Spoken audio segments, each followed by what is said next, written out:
Hey everybody, it's Donna. I'm a little cash today because today was working in the yard day and I'm completely exhausted at this time. But I wanted to talk about the card of the day, which is the frog card, which you can see there. So the frog's message on the card is clear out the clutter. The number on this card is 28, which if you add those together would be 10. And then you add it again, so it'd be the number 1. So again, like new beginnings and taking control. So I love this card because I love to save things. I save so many things, and I've gotten to the point where every time I move, I'm like, the next time I am in this new space, I'm not going to have this much stuff.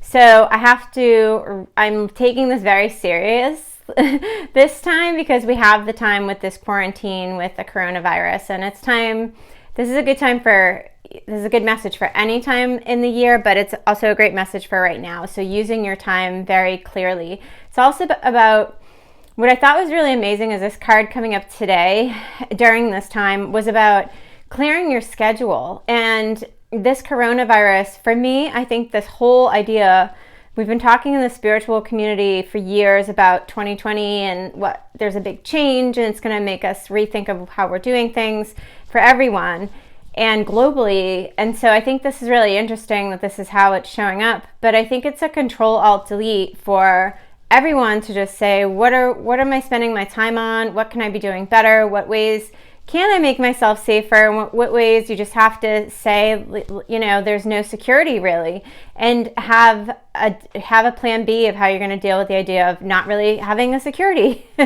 And by that plan, I would hope it would be something positive and to stay positive no matter what happens. That would be the message I would hope people got from that. But the cluttering, it's about clearing your schedule, making room for things that you forgot that you love, clearing out old memories. So there's that book about picking everything up, the Japanese lady, which I can't remember on the top of my head, but you pick up every item and think if it brings you joy. And that makes so much sense because there's so many things that I save that are even from my days in corporate America that I just really liked suits. So I have a lot of suits I love, and I don't really know if I'm ever going to use those. So I'm going to look through those in the next few days and see if I can donate some to like a women's shelter or somewhere that would be able to use them better than I am at this time, because I'd probably buy a new suit anyway if I had to wear one. So, look at the things that you're holding on to. I'm definitely a sentimental person, so I definitely hold on to a lot of items that mean a lot to me, and I definitely wouldn't get rid of anything from my grandmother or things that are just really a heartfelt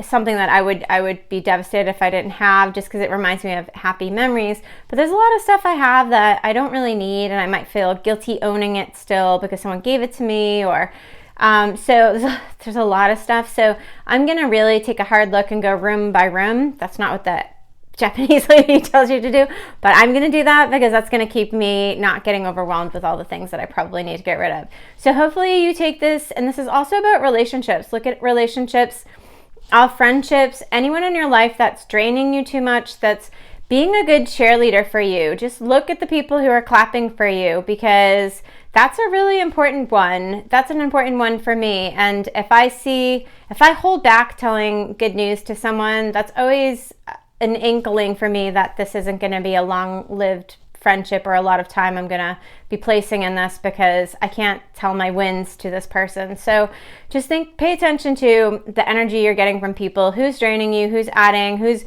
always a cheerleader for you, and pay attention to the actual energy in your house. Do some spring cleaning, see what you can get through, those things you never want to do. I am not good at yard work, so I dove into it today, and I got a new little instrument to take weeds up. I think that's what it's for. That's what I used it for. But it worked. I didn't break it. I usually break things in the first time, but I didn't break it. Then I did get some weeds up, so I'll try that again and see if I can get all the weeds up before I have to actually mow daily. But try to see what you can do. The things that you don't love doing, that it's kind of a pain, you say you're going to put it on the back burner, go through the garage, go through those closets, go through the junk drawer, whatever it is to you. And I hope you find this message as powerful as I did. And clearing the schedule, I thought was just kind of crazy. Let's see, I got it right there. Because we had no choice. We had to clear our schedules with what's going on right now. So it's time for us to clear out the old, get ready for the new beginnings. And the one, adding up the numbers and the one being the new beginning, it's just a really great message. I think there's all positive coming from this horrible thing. I think we'll be much more supportive communities, and I think we definitely needed that. So hopefully this is a great message, and have a great day, and I'll see you tomorrow. Bye.